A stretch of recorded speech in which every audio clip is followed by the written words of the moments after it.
नमस्कार मंडळी, आज आपण बनवतोय झटपट आणि झणझणीत असं चिकन स्वच्छ धुवून त्यात मीठ, जिंजर गार्लिक पेस्ट, धना जिरा पावडर, थोडीशी हळद आणि 1 चमचा चिकन मसाला घालून व काश्मीरी मिरची पावडर घालून व्यवस्थित सगळे मसाले चिकनला मॅरिनेट करून घ्या।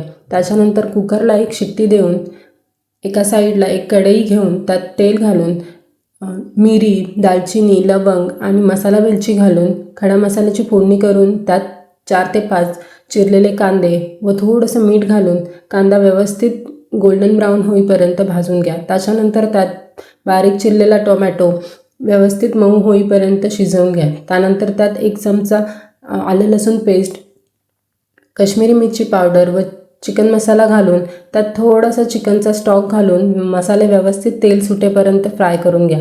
त्यानंतर त्यात शिजलेलं चिकन घालून थोडंसं पाणी ॲड करून चिकनला 5 ते 10 मिनिटं व्यवस्थित उकळी येऊन कोथिंबीर घालून सर्व करा। आपलं झणझणीत असं इन्स्टंट चिकन। व्हिडिओ आवडला असेल तर लाईक करा, शेअर करा आणि सबस्क्राईब करायला विसरू नका।